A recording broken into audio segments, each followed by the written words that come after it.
O Evandro Lorenz é um perito da Polícia Federal, é diretor da Associação dos Peritos Criminais Federais e perito criminal federal desde 2009, graduado em Ciência da Computação pela Universidade Federal do Espírito Santo, especialista em telecomunicações e redes de comunicação pela UFES, mestre em Ciência da Informação pela Universidade de Brasília, pesquisador do Centro de Pesquisa em Arquitetura da Informação da UNB, com foco em Arquitetura e Segurança da Informação Organizacional. Atuou nas áreas de TI, Gestão e Segurança da Informação no Banestes, Caixa Econômica Federal e Banco Central do Brasil. Professor nos cursos de Ciência da Computação da UNB, Ciência da Engenharia Elétrica da Universidade Paulista e professor titular em plataforma EAD da ANP, Academia Nacional de Polícia. Evandro, muito bem-vindo, assuma o seu posto aqui. Fique centralizado, por favor.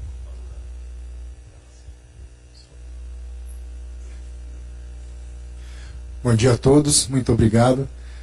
Fica difícil, né? Depois de tantas aulas magnas, maravilhosas, a gente falar alguma coisa que possa contribuir, mas a gente vai tentar. Eu queria recapitular um pouquinho das apresentações, né, do Dr. Gustavo. Eu queria parabenizar pela sobriedade em relação à abordagem jurídica desse assunto, porque hoje a gente vê uma loucura e vê coisas que a gente sabe que aonde vai dar, em lugar nenhum, né? Mas a abordagem dele foi muito preciosa do ponto de vista de maturidade. Então eu queria parabenizar e fico mais tranquilo com a palestra do Dr. Leonardo Moreira, que me disse que eu posso discordar de algumas coisas, né? Então eu já estou menos tenso, já vou. Por que discordar, né? Porque, em alguns pontos, essencialmente, porque fake news, né, se a gente puder chamar de ciência, é uma ciência nova. O tratar da fake news, a abordagem das fake news pela ciência, né? A gente não tem muito aprofundamento ainda, são poucos os estudos maiores sobre fake news, melhores, de mais qualidade. Muita gente fala sobre isso, mas o que a ciência fala ainda não é uma coisa muito consistente.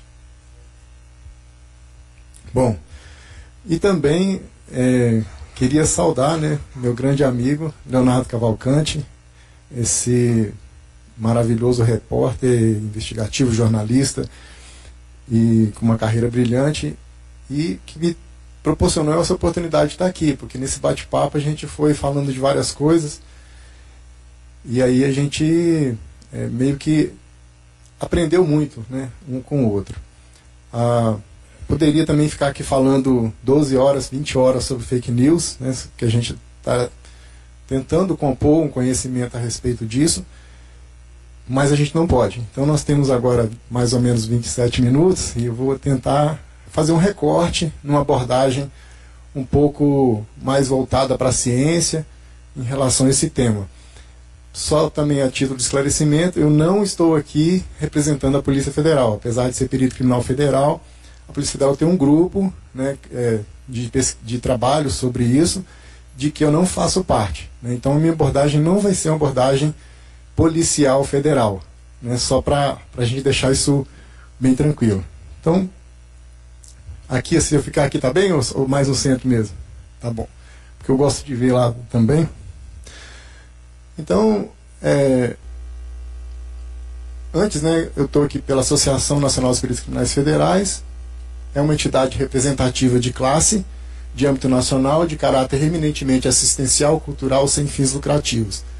Fundada em 10 de março de 89, fez 29 aninhos essa semana passada, retrasada, e está sediada aqui. Tem representação em 27 unidades da federação, por meio das diretorias regionais, e conta atualmente com mais de 1.000 associados.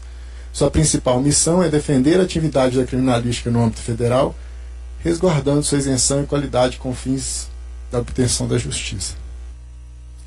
Queria também fazer um comercial, só gastando meu tempo, depois reclamo que não tem tempo, né? É sobre o nosso evento, a Interforense, que é uma conferência internacional de ciências forenses, um evento gigantesco, maravilhoso. Realizamos a primeira edição em 2017 aqui em Brasília, com 1.300 participantes, 175 palestrantes de 35 países diferentes. E a gente já está pedindo para vocês guardarem essa data, de 21 a 23 de maio de 2019, está longe, mas não está longe, né? Para participar com a gente desse evento. Esse ano vai ser em São Paulo. Depois a gente pode conversar mais sobre isso. Então, rapidamente, vamos fazer uma revisão, né, sobre fake news na história do Brasil, porque não é novidade.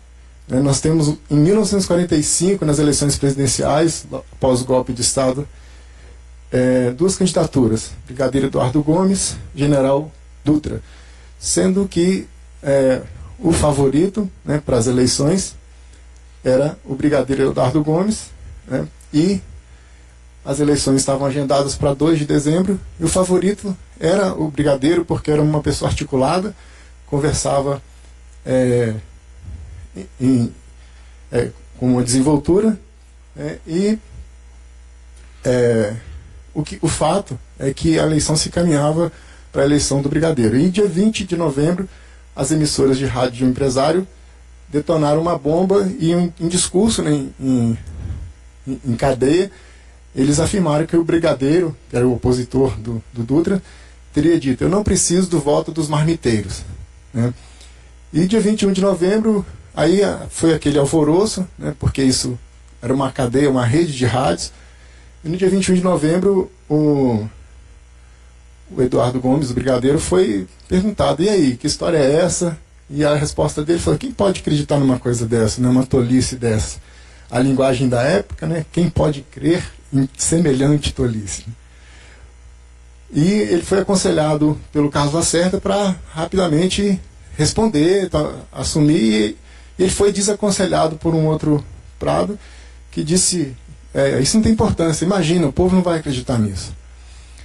Dias seguintes houve contra-ataque dos aliados, a imprensa também, que estava em defesa do Brigadeiro, fez um esforço, mas ele não se manifestou. No finzinho de novembro, véspera da eleição, Getúlio Vargas, que tinha sido deposto, né, do cargo e apoiava o Dutra, ele firmou, né, a frase, né, que ficou famosa. Ele disse. Essa frase repercutiu, né, e o resultado da eleição foi que uma lavada, né, como a gente disse, né, 2 milhões de votos para o favorito, 3 milhões e 300 mil votos para o segundo, para aquele que não era o favorito. E aí a gente fica: então funcionou, né? Talvez, né?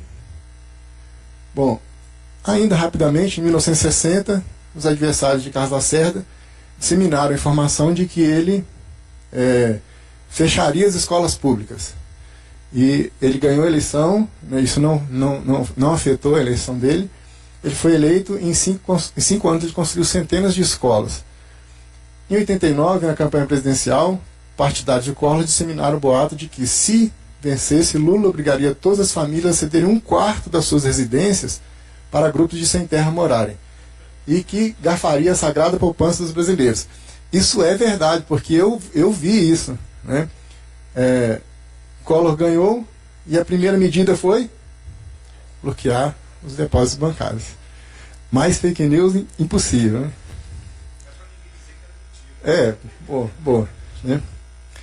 Em 96, César Maia lançou o Conde para concorrer à sucessão no Rio, e ele tinha um oponente razoável, que é Sérgio Cabral Filho, ele mesmo, né? César contratou mais de uma centena de pessoas em dinheiro para espalhar no centro da cidade, na região de movimento do centro do Rio, de que o Cabral desistira da eleição.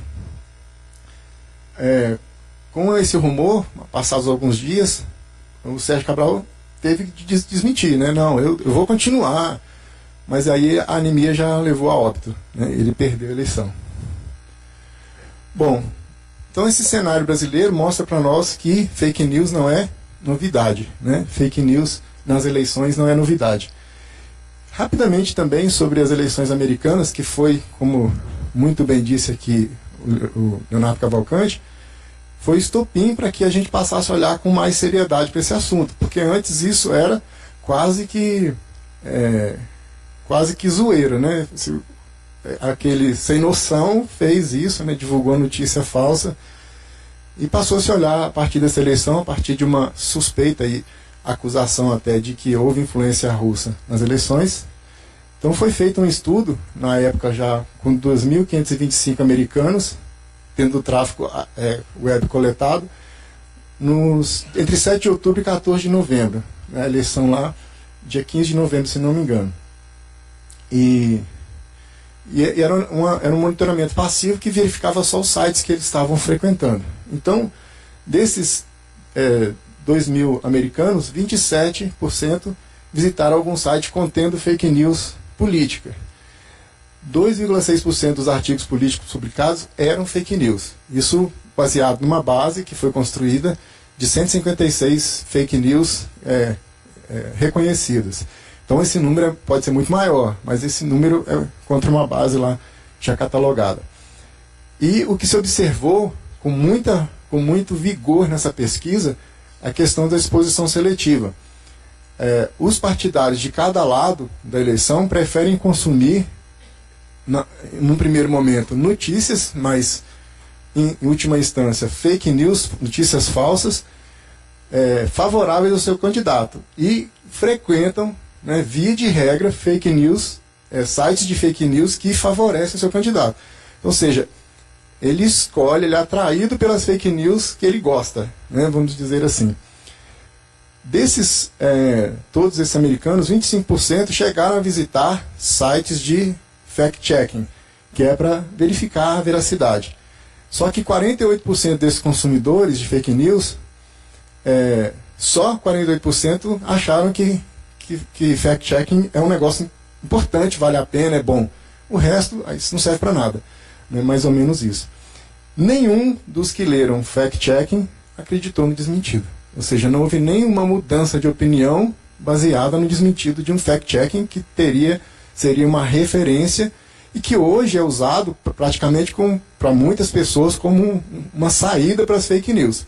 Então a gente começa a ver que não é bem assim. Esse estudo ele foi bem interessante. É um estudo recente, publicado dia 9 de janeiro, se não me engano. Foi até na semana que eu conversei com o Leonardo. Depois da conversa eu vi esse estudo e dei mais uma olhada. Então ele é recente, é de janeiro. Então, primeiro mito, já que a palestra é mitos e realidade, fake news na política são novidade, foram criadas pelas redes sociais. Isso é um mito. Não foram as redes sociais que criaram, e não é novidade na política. Então essa é mais uma motivacional aqui para a gente seguir na trilha. O que a ciência diz sobre fake news? Diz que meu tempo está acabando. Notícias falsas, informações fabricadas que imitam conteúdo de notícias da mídia convencional em forma, mas não em processo organizacional ou intenção. Ou seja, fake news ela tenta imitar o formato da notícia, mas ela não tem compromisso nem com a credibilidade organizacional de um jornal e nem com a intenção. E ela se sobrepõe, se mistura com outros distúrbios de informação, como informações enganosas ou imprecisas, desinformação, que é uma informação errada com objetivo específico. E esse artigo é de 9 de março, é de agora, publicado na revista Science. Bom, seguindo a tendência de um fenômeno praticamente mundial, a polarização das preferências ideológicas partidárias. Nos últimos 10 anos ela cresceu demais no Brasil. A gente tinha já lado, todo mundo já tinha uma inclinação, um desejo, mas se a gente ouvisse uma proposta razoável, a gente tentaria pensar em talvez votar em um alternativo. Isso aconteceu muitas vezes nas eleições das quais eu participei. Só que essa mudança de paradigma, de polarização mesmo, e não é no Brasil só, no Brasil é nos últimos 10 anos, mas isso nos Estados Unidos já começou há 40 anos, tanto que tem isso mais ou menos que a gente só vê 2 candidatos lá, E aí as redes sociais homogêneas, que aí a gente fala das câmaras de eco, que são eu gosto de falar e de trocar informação com quem pensa igual a mim, então o resto não existe. Então esse tipo de comportamento reduz a tolerância para visões alternativas. Se a gente não pensa igual a mim, está errado. É coxinha, é mortadela, é isso e é aquilo. Isso aumenta a polarização também de atitude, né? E faz com que as pessoas comecem a aceitar melhor as notícias falsas relacionadas ao que favorece a elas, que elas gostam. E aumentando também o bloqueio para novas informações, ou seja, mudanças não são muito bem recebidas quando esse comportamento começa a aparecer de polarização ideológica. A aversão ao outro lado, né, que é também a polarização afetiva, também aumentou nesse cenário aí. E essas tendências criaram um contexto no qual notícias falsas podem atrair um público de massa, né, que foi meio que o Dr. Leonardo colocou aqui, né? Isso é igual um imã, né, para aquilo que está na nossa mente. Isso aqui é um gráfico, né, de polarização nas redes sociais, feito em 2014, representando blogs. São 1.490 blogs. Agora sim. São 1.490 blogs e 19 mil links entre eles, esses blogs aqui. E o que a gente vê é que esse pessoal aqui só referencia eles mesmos, né? E esses aqui referenciam eles mesmos. Isso aqui, posições lá dos Estados Unidos. Aqui seriam os liberais e aqui seriam os conservadores. A interação muito pequena e a concentração de disseminação das informações nos blogs totalmente polarizada, né? Isso aqui não isso é ciência, né? Isso aqui é número, tá? Mostrando como que esse comportamento da polarização ideológica partidária. Então, a polarização ideológica e a dinâmica das redes sociais potencializa o alcance e a velocidade das fake news. Então, esse modelo de rede social, em que o provedor de conteúdo, para você ficar mais tempo lá, te direciona só para as coisas que você gosta, para as coisas que você tem relação, ele leva a isso, né? Também, e a facilidade de se você levar fake news usando redes sociais e de uma forma muito eficiente. Então isso é real. Sobre prevalência, né? Quão comum é a notícia falsa? Ou seja, quanto de notícia falsa a gente recebe nas redes sociais diariamente? Então, um estudo para avaliar essa disseminação estimou que o americano médio encontrou entre 1 e 3 notícias falsas durante o mês anterior das eleições de 2016 lá. Então, de 156 histórias, aquele mesmo estudo, cada americano que abriu a internet, uma rede social, ele encontrou entre 1 e 3 notícias falsas. Ninguém escapou, né, de receber uma notícia falsa. Outro estudo sugere que no Twitter, informações falsas normalmente são retuitadas por muito mais pessoas e muito mais rapidamente do que informações verdadeiras, especialmente quando o tópico é político. Ou seja, a notícia falsa, ela tem o poder, e aí o Dr. Leonardo falou aqui pra gente, né, de impulsionar o repasse, né, o compartilhamento. Um pouquinho sobre robôs, a contribuição dos robôs. Por uma estimativa recente, entre 9% e 15% das contas do Twitter são robôs, né, são bots, como bots sociais, né? O Facebook, o próprio Facebook, sem mostrar como, ele estima que 60 milhões de bots podem estar infestando sua plataforma. Esses caras participaram da disseminação de fake news nas eleições de 2016 e alguns desses foram reconhecidos também na campanha da França de 2017, presidencial.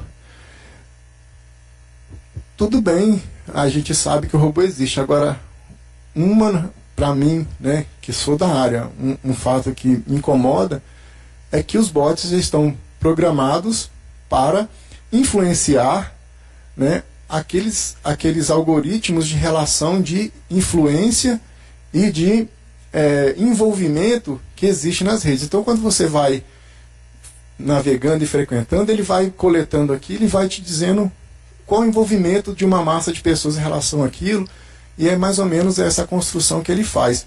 O que nós temos hoje são robôs que manipulam esses algoritmos, de modo que eles vão dizer o que são coisas que estão envolvidas na sociedade, e todos nós buscamos isso instintivamente, reconhecimento. Quem não gosta de reconhecimento, né? Isso foi meu primeiro ponto lá de quando eu comecei a estudar fake news era isso. Se as pessoas disseminam em busca de reconhecimento, eu quero ser o cara que sabe das coisas, o descolado, que sabe primeiro, que é bem informado. Então, isso é bem primitivo, né? Lá atrás. Então, a gente hoje não tem métodos eficientes para derivar amostras representativas de bots, ou seja, estudar os bots, na verdade, como eles são. E comparar eventualmente com uma plataforma do ponto de vista de prevalência, ou seja, como que eles realmente influenciam os robôs agora, né? E essa detecção dos robôs vai ser sempre um jogo de gato e rato, né? A gente, agora se eu fizer isso, eu consigo identificar esse comportamento que ele é típico do robô. E o ser humano não tem, como também foi colocado aqui pelo Dr. Gustavo, né? Só que o que já se fazem é que qualquer sucesso nessa detecção, assim que eu detecto essa anomalia e começo a prevenir, os robôs vão sendo reprogramados para contornar essa barreira e mimetizar também o comportamento humano em mais um aspecto. A gente não precisa ir longe, né? Pega os smartphones mais novos e veja o que os robôs podem fazer por você ali, né? E só com alguns cliques ali, alguns toques, né? E os robôs, aqueles programas, né, que estão dentro dos smartphones.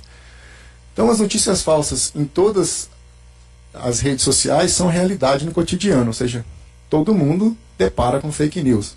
Isso não é privilégio. E grande parte do trabalho de produção social é realizado por robôs. Então, muitas coisas, né, e aí é o trabalho dos mercenários também, que foi dito aqui pelo Leonardo Cavalcante. As notícias falsas, assim como as verdadeiras, elas viralizam, né? Algumas notícias viralizam, especialmente notícias negativas, né? E aí a gente volta lá no tempo da minha avó, que era notícia ruim, chega a cavalo, né? Só que agora a gente tem que repaginar para fake news viajam a fibra ótica, né? Fica mais contemporâneo, né? E um aspecto importante também, exato. E aí a gente precisa avaliar nessa questão, nesse contexto de fake news, que é ler a notícia falsa versus ser afetado por ela. Porque às vezes a gente nem acredita na notícia falsa, mas ela não atinge a gente. Por quê? Por conceitos anteriores, por uma formação específica, pela análise crítica das coisas, por saber, não, aqui tem um viésinho, né? Esse pessoal que escreveu aqui, ele tem lado, né? Aliás, isso é uma das coisas que a gente conversou, né? Todo mundo tem lado, né? Não adianta a gente achar que, não, eu sou isento. O ideal é que fosse isento, mas ninguém é isento.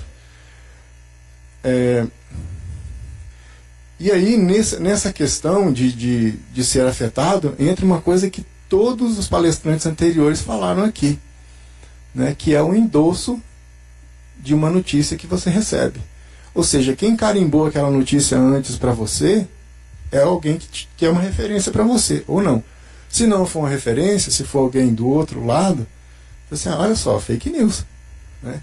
Se for do seu lado, fala, eu sabia, isso aqui estava na cara, né? E antes de terminar o cara, estava na cara, já passou, já compartilhou e já deu like com o coraçãozinho, que é mais bonitinho, né? E assim por diante. Além dos impactos eleitorais, e também foi falado aqui, as fake news têm influências em várias outras áreas, né? E isso pode afetar, né, a capacidade das pessoas de assimilar informação, porque você pode aumentar o cinismo, quer dizer, nada disso me afeta, né? Eu não sou portador de fake news porque nada me afeta. Então você tem aí como efeito, talvez colateral, aumento do cinismo e da apatia, né? Você não quer nem analisar, você simplesmente ignora qualquer informação que chega, porque ela pode ser uma fake news. Isso também é um problema. A gente pensa que não, mas cientificamente isso tem valor. Além disso, o encorajamento ao extremismo. Isso a gente já está vendo, né? Só pesquisa rápida, né? Quantos aqui perderam amigo na última eleição? Pelo menos um amigo. Ninguém? Eu? Tem que ser sincero, né? Eu perdi uma meia dúzia, né? Mas depois a gente tenta recuperar, toma umazinha junto, tal, vai pro clube, né? Joga tênis, faz alguma coisa junto. E, na minha opinião, isso é opinião, né, baseado no que a gente vê das pesquisas que já foram feitas, que fake news não decidem eleições. Fake news... E aí... Isso, que é agora, né, ó. Fake news em redes sociais influenciam leitores em medida menor do que parece e essencialmente consolidam pontos de vista pré-determinados dos seus consumidores. Por aquela questão que eu falei, né? Todo mundo já tem ali o que gosta de ver, né? Então ele consolida, as fake news vão consolidando isso aí. Mas a decisão pela eleição, ela tem influência, verdade. Mas ela não é decisiva como a gente tem medo que ela seja. Isso não é consolo, não, né? Alguém me perguntou, vem cá, hoje mesmo de manhã, se está 49,5 a 49,4 a eleição, não é fake news que vai decidir? Eu acredito que as fake news vêm no momento anterior. Ninguém vai mudar o voto no dia, né? A não ser que realmente não saiba, esteja em outro planeta, chegou hoje a eleição, né? Nem sabia. E aí, mas as pessoas já escolheram, né? A fake news, ela vai... isso é fake news. Não, isso aqui é verdade, é do meu candidato. Então, eu acho, né? Eu acho mesmo, porque a gente não tem evidência científica disso, tá? Então, só para deixar claro, eu acho, é opinião, mas não tem nada que comprove que alguma eleição foi decidida por fake news. Que o dia que tiver, eu quero fazer parte desse estudo, eu quero estar junto, tá? Então essa aqui é a parte mais polêmica da questão da discórdia aí, que eu falei mais cedo, né? Que eu fui salvo pelo Dr. Leonardo. E agora vamos falar rapidamente, para encerrar, né, das intervenções. O que pode ser feito, então, em relação às fake news, em termos lato, em termos mais amplos, né? Em termos também práticos, mais objetivos. Então a primeira é a checagem de fatos, que é o que eu falei aqui, talvez seja a forma mais popular hoje de você tentar se resolver pessoalmente com fake news. E não vou ficar explicando o que é checagem de fatos, mas ela pode ter efeitos colaterais, né? Essa checagem, ela pode incluir, voluntária ou involuntariamente, tendências na cognição coletiva, mudanças estruturais nas relações sociais. Por quê? As pessoas podem, né, questionar a credibilidade da informação apenas em situações de conflito com suas concepções. E elas já fazem um alinhamento das crenças com os valores da comunidade. Então, a eficiência da checagem de fatos, ela pode esbarrar nessas coisas aí, né? Na questão de que nós realmente só vamos checar a informação quando ela, de alguma forma, nos atinge.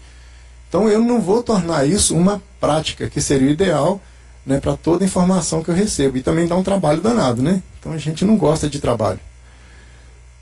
Como também já foi dito aqui, né? Mudar é difícil, né? Mudar a forma de trabalhar, de ver as coisas é difícil. Pessoas preferem informações que confirmam suas atitudes pré-existentes, que é a exposição seletiva, que a gente já falou. As convicções políticas anteriores podem impedir a aceitação de verificação de uma notícia falsa. Ou seja, o que aconteceu lá naquele estudo americano. A pessoa checou a notícia, mas não mudou porque a notícia era falsa. Ele continua acreditando naquilo. Pessoas tendem a lembrar das informações. Isso aqui é importante, né? É uma coisa que a gente não percebe. Tendem a lembrar das informações ou de como elas se sentem em relação a essas informações, mas elas ignoram o contexto. Ou seja, uma coisa que me fez mal, né? Eu comi uma melancia inteira quando era criança, né? E eu não me lembro aonde nem quando, mas eu lembro que me fez mal e nunca mais eu comi melancia.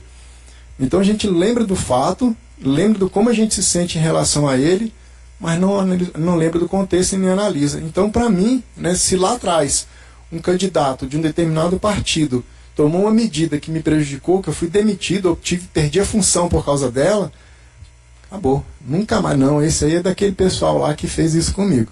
E não precisa falar, não. Isso é sentimento, né? E o sentimento interfere nas nossas decisões.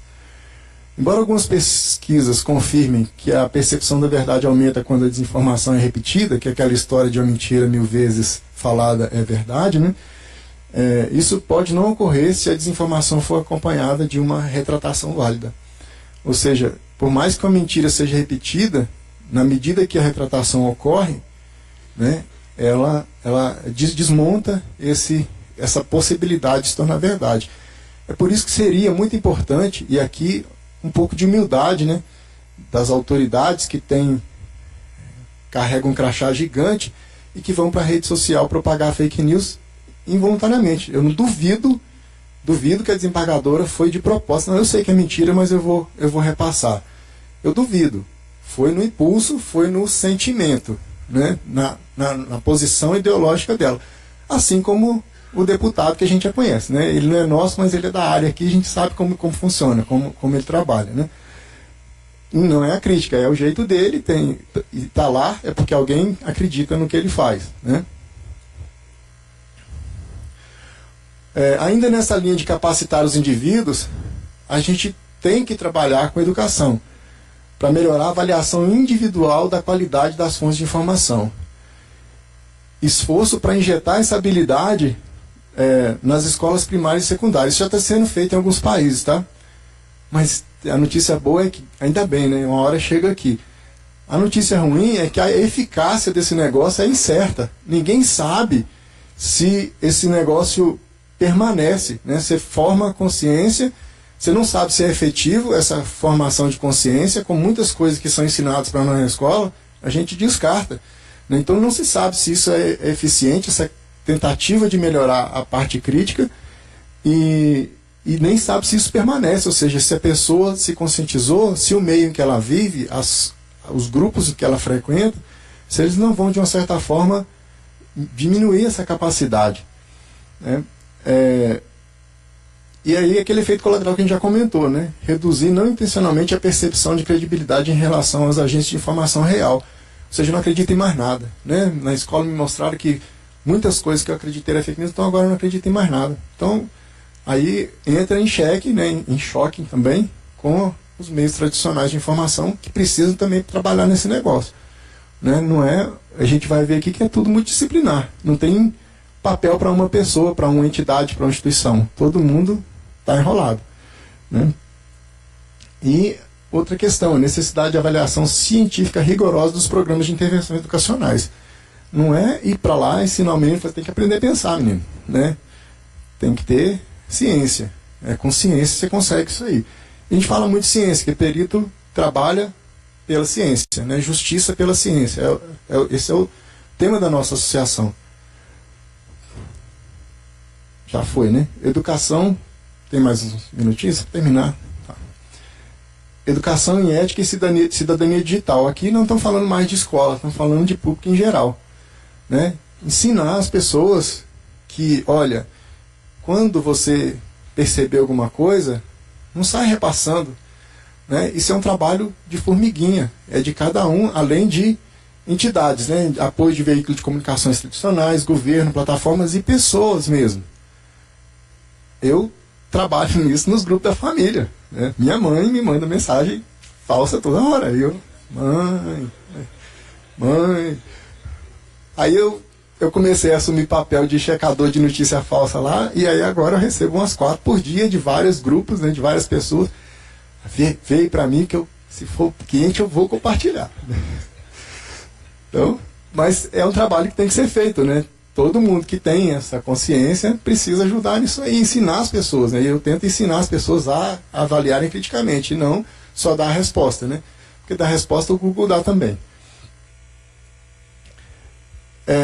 Esse aqui é mais alto nível, é mais grave e mais difícil, mas também tem jeito, né? Que é trabalho em cima das plataformas, trabalhando em algoritmos e robôs. Porque a internet ela não só oferece um meio para publicar notícias falsas, mas também ferramentas para promover e turbinar essas notícias, né? Não todo mundo aqui publica qualquer coisa e vai lá e põe R$10 no Facebook, aquilo escolhe a categoria. Eu quero que isso vá para pessoas com formação superior na área tal, que morem na região tal. Quem nunca fez isso aqui, experimenta. Posta qualquer coisa e entra lá no Google e tenta impulsionar, que eles chamam. Né? Você escolhe para quem você quer entregar aquilo, né? Que não é da sua relação, do seu grupo, mas é daquele grupo de interesse. Então ele oferece essas ferramentas. né? O Facebook, por exemplo, foi fonte dominante de notícias falsas em redes sociais na eleição dos Estados Unidos. 47%, né, das notícias falsas que foram publicadas são do Facebook, de todas as redes sociais. Mas não isenta ninguém, todas as plataformas são comprometidas, né? Google, Facebook e Twitter, que usam modelos complexos para prever e aí, esse engajamento, né, eles trabalham a manipulação mesmo dessa vontade das pessoas. Eles poderiam ajustar esses modelos para aumentar a ênfase na qualidade da informação. Se analisam tanta preferência, o gosto, as coisas com que as pessoas se envolvem, o ajuste para a qualidade da informação não é impossível. Ele é bem mais simples do que eles fazem a gente crer. Então seria o que basicamente? Fornecer aos consumidores sinais de qualidade de fonte, ou seja, de onde está vindo essa informação, né? Que poderiam ser incorporados nos rankings das informações lá. Minimizar a personalização de informações políticas em relação a outros tipos de conteúdo. Então, segregar as notícias políticas numa categoria de não personalização, porque não é por aí que o robô entra. O robô não, esse perfil aqui gosta disso, eu falar disso, isso é o robô trabalhando. Então ele pode tratar a parte política, a personalização de informações políticas de uma forma diferente. Isso não é difícil, eu estou falando para vocês. Dá para fazer, né? E aí já disseram aqui, né? O doutor Gustavo disse, não é interesse. Porque eu quero vender, né? Conter a disseminação automatizada de conteúdo por bots e cyborgs, né? Então, que aí são pessoas, né? Esses cyborgs são aqueles que repassam qualquer coisa desde que seja alinhado, né? Sem olhar. Mas a gente fala aqui conter a disseminação e a gente esbarra em quê? Hoje eu tenho tecnologia, eu sei aqueles 60 milhões de bots lá que o Facebook ele encontrou de alguma maneira, né? Então ele sabe quem são. Então ele conter a publicação de coisas daqueles perfis, ou simplesmente sumir com esses perfis e aprender com os novos que vão aparecer, porque eles vão aparecer contornando as regras, os obstáculos que foram colocados. Já estou acabando, prometo. No tempo, né, a gente sabe que essas contramedidas, né, que aquilo que for feito contra esses robôs, também haverá contramedida respectiva. Ou seja, vão aparecer novos robôs com novas tecnologias. É gato e rato. Mas tem que ser feito. Não é dizer, eu tenho 60 milhões de robôs, beleza, está tudo certo, né? E mais transparência nas ações viabilizaria melhor compreensão e engajamento dos formuladores de política pública e do público em geral. Um pouquinho mais de transparência, dizer, eu estou fazendo isso, por isso, e por isso, e por isso. A gente não vê isso, a gente diz, só estamos trabalhando, já fizemos um algoritmo, agora a gente faz assim, mudei a política de privacidade. Quem lê política de privacidade aqui? 1, 2, 3, 4, 5. Pois é, a do Facebook, então, quem já leu? Se lê, você não tem perfil lá, né? A gente sabe disso. Porque você não fica com perfil lá. Isso é importante, tá, gente? A transparência. Uma outra forma deles trabalharem, das plataformas, seria a colaboração com a academia, para avaliação desse escopo de problema de notícias falsas, ou seja, o que nós vamos trabalhar, e desenvolvimento de projetos multidisciplinares. É muita gente envolvida. A gente viu aqui atores de várias áreas falando com focos diferentes do mesmo assunto, e todo mundo com coisa boa para trazer, né? A gente sabe que tem poucas pesquisas, né? Pesquisas com caldo, né? E nenhum sistema de coleta de dados para fornecer uma compreensão. Na mão de quem que estão esses dados? As plataformas, né? Então, tinha que haver um alinhamento aí com a academia para estudar isso aí e ver o que dá para fazer. E uma auditoria rigorosa e contínua na filtragem dessas informações. Isso é transparência, né? Não tem nada de errado em alguém que usa o seu perfil para vender para você, de ser transparente com relação a essas coisas. Tá?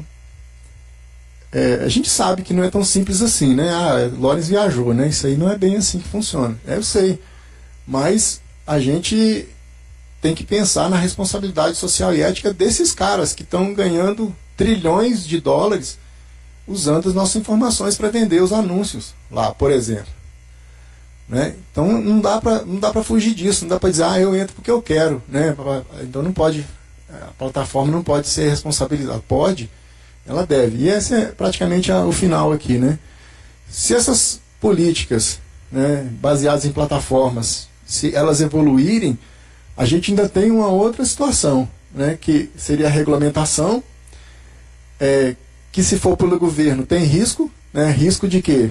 É um tema sensível, não é um tema fácil de legislar, de trabalhar em cima, porque sempre tem muitos interesses, muitas forças trabalhando. Poderia haver autorregulação, que tem que manter e parecer manter imparcialidade, e aí difícil, porque todo mundo tem lado, né? Não tem solução fácil. E esses requisitos de controle precisam de ser muito bem trabalhados. E ainda tem preocupação com censura, né? Ou governamental ou organizacional, quando entram alguma questão de, não, isso aqui a gente não vai mostrar porque tem viés político. Não, mas está me censurando, eu quero ver, eu gosto disso. Já foi dito também aqui mais cedo.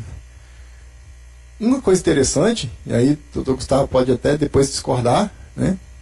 É a corresponsabilização judicial das plataformas por danos causados a pessoas, direta ou concretamente, pela propagação de notícias manifestamente falsas, como forma de pressionar as plataformas a intervir com mais regularidade. Ou seja, faz ele pagar a parte da conta. E como ele é grande, paga uma conta grande. Mas vai pagar para uma pessoa? Não, paga para a sociedade. Né? Investe, joga esse dinheiro num fundo aí para educação, por exemplo.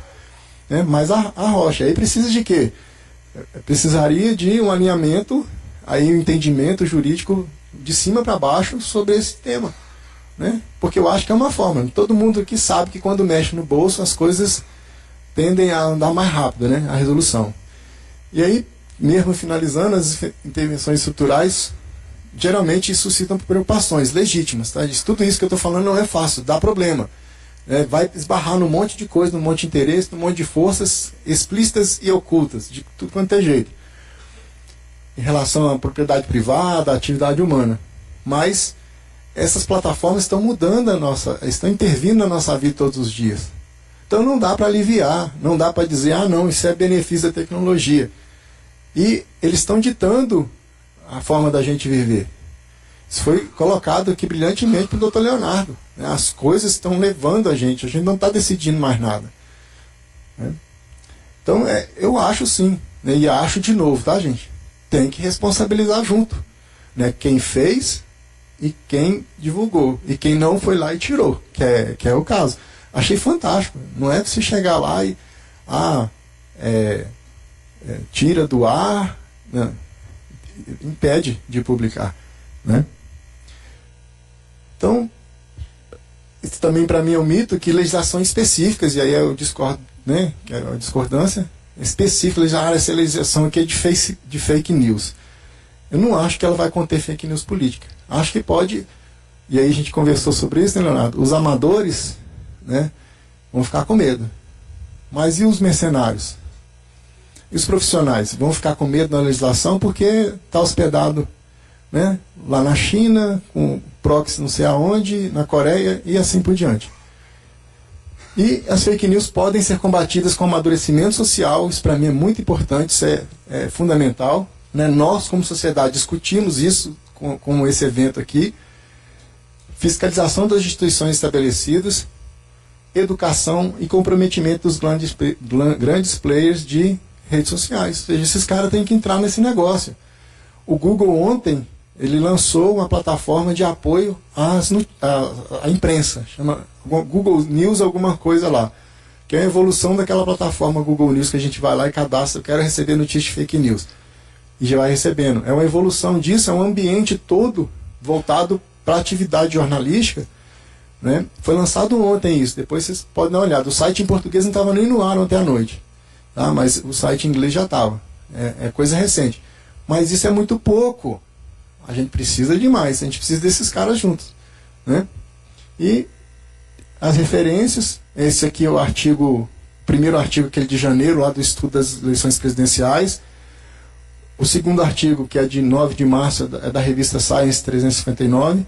E aquela parte histórica lá é uma matéria muito boa da Intercept Brasil, que as fake news já influenciavam eleições brasileiras em 1945. Muito obrigado, desculpe aí ter passado da hora, muito. Muito obrigado, professor.